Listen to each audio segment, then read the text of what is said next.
Hello, this is Samosan Azam Khan in front of you all. CFA Access Scholarship is now open for all those who are planning to give their exam in August 26th attempt.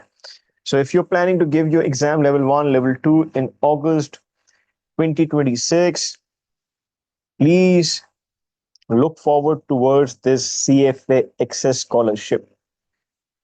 The CFA Scholarship window is open from 11 November to 1st December 2025. So please submit before the deadline. So in this video, I'm going to explain you how this scholarship works, advantages, how do you apply, how to write up the personal statement, the rules and regulation of CFA Access Scholarship. So let's start. Let's start this video. The first thing, purpose, benefits, and for whom. So purpose of CFA Access Scholarship, I'm going to link this with for whom, is very simple.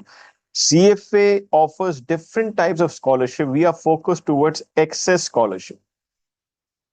And the purpose of it is for all those candidates who are needy, meaning that they cannot afford these CFA examinations. It is primarily targeted for them. So the purpose of this is to provide financial relief for those students who are not able to afford the examination fee of CFA. So it provides healthy benefits such as usually the CFA examination cost is $1,140 if you're going for an early registration.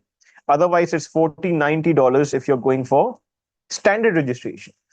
The examination fee reduces to USD 400. So you just have to pay $400 for the examination. That is more than 70% discount if you get this CFA Access Scholarship.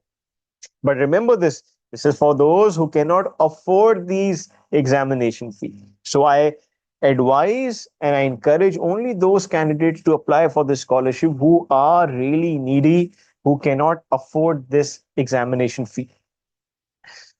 Chances of getting this exam scholarship is 50-50, or we can say 60-40. 40% is a chance to get the scholarship, 60% maybe a chance not to get the scholarship, because obviously scholarships amounts are always very low.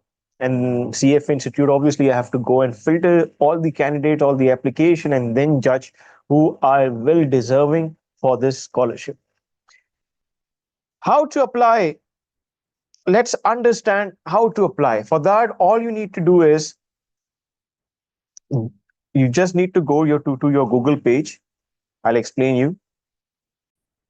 So just on Google, write CFA apply CFA Access Scholarship.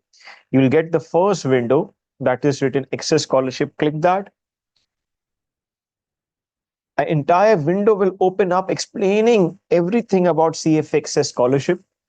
This scholarship is provided by CFA Institute. So you have all these things about CFA Access Scholarship. All you need to do is go and scroll down. Go and scroll down and you see there is written, how do I apply? Click that and you will see apply for here. Click this. You go into this, another window will open up for the application process. You have to log in over here. So you will click login. And if your account hasn't been created as yet, you will have to first sign up.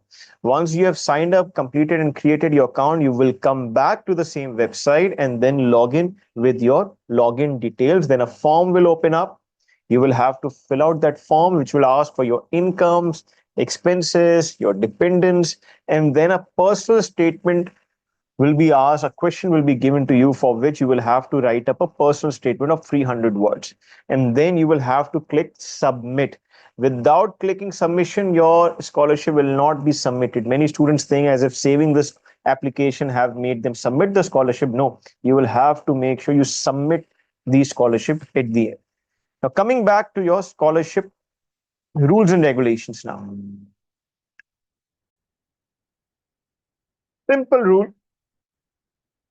All those, the first question comes up, who can apply?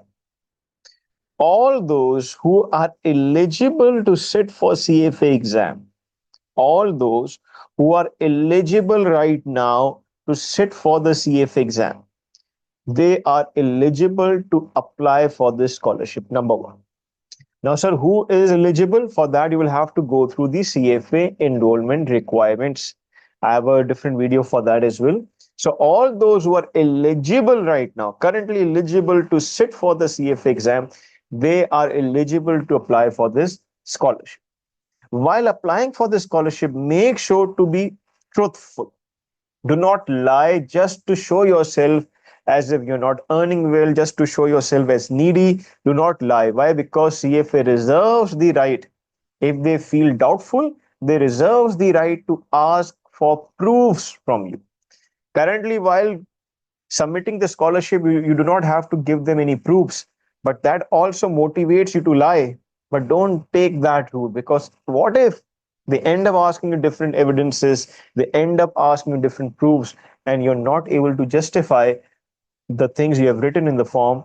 That will lead towards the cancellation of your chances of getting scholarship for your entire life. So do not make that mistake.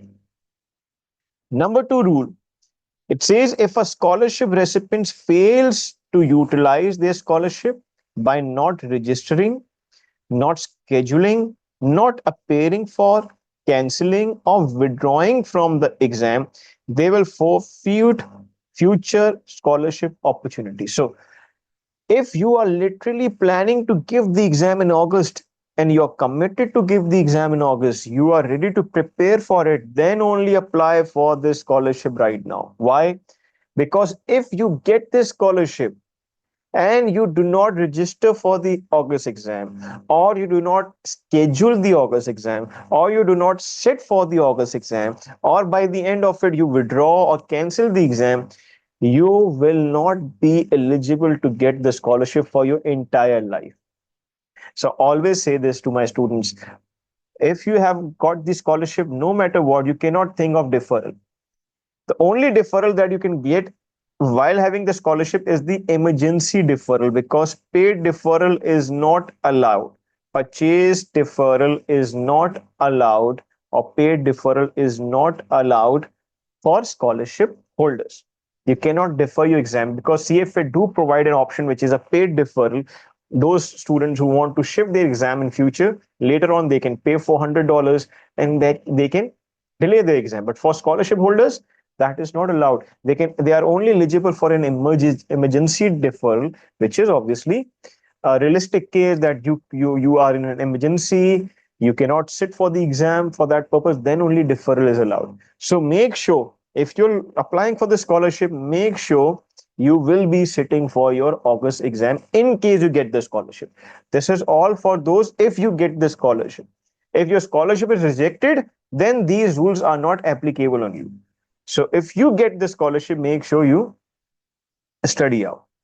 A maximum of 2 attempts to pass the exam per level when taking a pay exam paid by a scholarship. So in other words, you can get maximum 2 scholarship for 1 level. So let's suppose level 1, you can get maximum 2 scholarship. Let's suppose you got the first scholarship, you failed the exam. Sir, can I apply the scholarship again? Yes, the second time you can. Let's suppose you applied the scholarship second time, again you failed the exam. Can I apply the third time? No, you cannot. Similarly, for level 2, you applied for the scholarship, you got it, you sat for the exam, you failed, again you can apply for it. So for per level, you can get 2 scholarship. You can apply as many as you want to. If you keep on getting rejected, like you have applied 10 times, you got rejected 10 times, you can apply 11 times. I'm talking about once you get the scholarship. So you can get 2 scholarships for 1 level. Now let's understand the most important part: how to write the personal statement. This is one of the most important, and I feel, as a teacher, I feel this is one of the make or break, most critical point in deciding whether you get the scholarship or not. Because obviously, the person who is going through your application, obviously, first thing he will see your expenses and your incomes. Then the second thing that will motivate the person who is assessing a scholarship application is how well you have written the statement. So let's understand what to write in your personal statement. The question that currently students are getting in this scholarship form is: reflect on a defining experience, challenge, or motivation that led you to pursue the CFA designation, and explain how receiving this scholarship will empower you to uphold ethical standards, demonstrate leadership, and contribute meaningfully to greater financial inclusion in your community or the investment profession. You have been given 300 word limit. So this is the question that will be posted for this scholarship, and you have 300 word limit in which you have to write the answer. Now many of my students come up to me and say, what can I write? What could be the right answer that can give me the scholarship? So firstly, let me just be clear, there's no template provided by CFA Institute, and the current template that I'm providing has no endorsement by CFA Institute. This is just by my thinking, what I feel you can write down, and what I feel can provide you a success in it. It has nothing to do with CFA Institute, and it does not endorse it. So let's understand. Let me break the question so we know what to write and what not to write. The first thing it is saying, reflect on a defining experience, maybe a challenge or a motivation that led you to pursue the CFA designation. Now, you as a student, you have to ask yourself first, what made you choose or what made you go for CFA?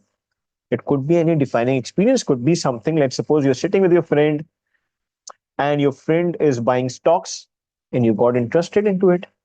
Maybe he made money out of stocks, maybe he made money out of bonds. You started getting interested in the CFA field. Could be your academic background. Maybe you have done chartered accountancy, maybe you have done MSc in finance, maybe you have done BSc in finance. In that, your interest went up. That was your defining experience that made you to lead towards to getting more specialization into finance world, and you move towards CFA. So you have to begin with a meaningful experience. That why, what made you attract towards CFA? Okay, the meaningful experience could be that your relatives are doing CFA and you have seen them, they have earned well, they have grown well, their personalities are very good, and you are inspired by them and you want to move towards CFA. Or maybe your teachers motivated you. Maybe while teaching, your finance teacher was a CFA charter holder and you were impressed by his concepts, impressed by his financial knowledge, hence you move. So you can write many things in this. First, you just have to make sure to start with, obviously, make an intro, start with your name if you can, that myself is this. If you can start with your academic background, just write one line about your academic background as well, and then define an experience, a challenge, or a motivation that what led you to move towards CFA. Number two, it says, and explain. This is the second part now. Explain how receiving the scholarship will empower you to uphold ethical standards. Before moving toward the second question, I've also written over here, briefly outline your early exposure, such as studies, work tasks, real life interaction that build your financial understanding. Because somewhere your early exposure is also motivating you to go for CFA. If you have, as I told you, that if you have done a BSc in finance or MSc in finance, obviously that has motivated you. So you can link that as well. Third, I've written, share what inspired you to pursue the CFA, for which I've written, focusing on the depth of knowledge and ethical training you want to gain. So, and fourth, it says, discuss a significant hurdle you faced, such as financial, academic, or personal, and how it strengthened your determination. So, the first question, which is about reflecting on a defining experience, challenge, or motivation, you can write the first 4 points. Small chunks of every first 4 points, it will make a good paragraph. You can write, this will hit your first part of your question. Second part says, how receiving this scholarship will empower you to uphold ethical standards. So now you will have to make them explain the importance of this scholarship, especially how it will ease the financial load and support your study goals. Obviously, the reason the scholarship will empower you to afford the exam, firstly. So you have to cry out a little bit about your financial needs and what is affecting your financial needs. Could be your country's economic conditions, could be the dependents under you and on which you have to spend money, could be your low salary incomes, could be your high amount of expenses, could be anything. So you this is it's the second question is only is very much linked towards your financial needs. It says, I am repeating the second part of it. Explain how receiving the scholarship will empower you to uphold ethical standards. First, this receiving the scholarship will help you to afford the exam because you're affording this exam. You're not taking any influence by other people. You're not taking loan by other people. Hence, you will not be influenced them by them. You will stay independent. You can independently give the CFA exams, and that will help you to work independently as well, and your ethical standards will be there upheld. So just write something about your financial regarding ethical. This is simply uphold ethical standards. 6, show your commitment to ethical conduct. So for the second part, first you write about your financial needs, then you just mention about the ethical conduct, that how the CFA code of ethics will guide your future decisions. Obviously this scholarship will help you to study CA. This scholarship will help you to study CA. Hence, obviously, you will learn CFA ethics and you are motivated to learn them. You're determined to learn them. And that will improve your ethical capacity overall. So you have to write that. You have to write about that. Then let's move toward the second part, which says demonstrate leadership and contribute meaningfully to greater financial inclusion in your community or investment profession. So second part is to write something about your how will this help you in making you a good leader. So highlight your leadership intentions, that you want to drive the financial markets, you want to improve the financial markets, you want to increase the amount of information in the financial markets, you want to increase the standards in the financial markets, you want to be the leader, you want to grow people's money, you want to make people money multiply by 4 to 5 times, you want to be the good head of fund management. Right, something about leadership. You want to lead a good team. For that you need to have good CFA knowledge so that your team respects you. Write about the CFA knowledge, the CFA leadership. Okay. And last, it says, how will you contribute towards the society? So last, make sure you write how you aim to support financial inclusion, helping people access financial knowledge. So once you become a leader, you might keep a program, you might keep a policy that if someone wants to, appear for CFA exam, we're going to provide reimbursements. We're going to provide financial support, right? Plus, in every country, CFA societies work. So you can also write that you will be volunteering yourself into those society activities so you can impart or transfer your knowledge free of cost. Maybe you might be teaching a little amount of time to your subordinates uh, free of cost. So you have to write something in which you are literally want to give something back to the society. Make sound decisions and avoid common financial mistakes. Again, if you will work diligently, you will be honest with your work. That is also a contribution towards society. So in other words, if I cut down this question, the first part is reflection. You have to reflect that what led you towards CA. And as I said, you can write these 4 points for that. You can write your experience, elaborate your experience, give your background, which is connected with CFA, your inspirations to become CFA, and a challenge.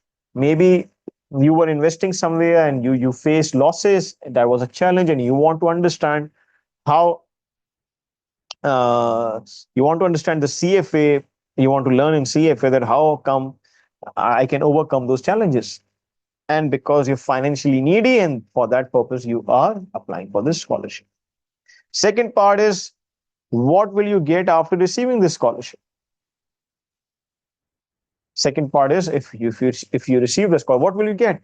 Number one, financial support. You will be able to afford the examinations. For that, you will have to tell your financial needs.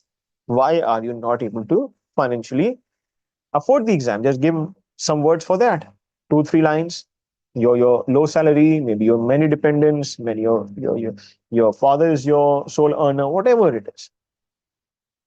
Also highlight, because after receiving the scholarship, you will be more committed, more motivated. You will prepare well. You will be able to spend money on preparation so that you pass the CFA exams. Also highlight that uh, how this scholarship will connect with, the third part is how will the scholarship will connect with ethical part of you, leadership part of you, and finally society part of you. So last thing you have to write is to connect that how your ethical stature will increase if you go into CFA. You have to highlight, you learn ethics of CFA body, you will learn ethics code of standard of CFA. It will improve your integrity and all that, and you're interested for it. How, as a leader, it will improve you. You have to discuss that. Maybe let's suppose you want to become a manager or a executive or a fund or a head of fund or a portfolio manager or a private equity fund manager. So you will have to just describe a little bit your dream and how CFA will uphold your standing and your leadership qualities overall. And lastly, how meaningfully you will contribute to the societies. So this is how you can break down your answer and keep it entirely linked with your own self. Keep it entirely linked with your own self. So I've written linked with your own self mean do not be generalistic. Not write general things that can fit into anyone. That means you're not writing about yourself, you're writing general, and most likely you will get rejected. I see many students, they're writing general things, that I'll remain committed. I want the statement to be connected with you. You are the person who are applying for the scholarship, so demonstrate yourself. You as a person should be reflected through that personal statement. So link it, keep it relevant to your own self as much as possible. Not to do things. What are not to do things? Number one, please, please, please, do not use chat GPT or AI instruments completely for writing the essay. Don't do that. I've seen samples of many students. I as a naked, I easily judge it that it is entirely written from a AI tool. When I can, by a naked eye, judge it, why not the person who is assessing it? Yes, you can take the need of it. You can take language proofing from it. You can take a little bit ideas from it. No harm for that. But write it your own self so that your reflection comes out. Number two, as I said, do not be generalistic. Make sure you link it with your own self. You have 300 words limit. Third, do not write less. Some students write just 150 words. No, make use of the entire 300 words. Write at least 280 to 290 words. Make use of it. If you have capacity, make use of it. So I wish you good luck for the CFA scholarship. So best of luck. As I said, till 1st December, your scholarship is available for August attempt. Thank you.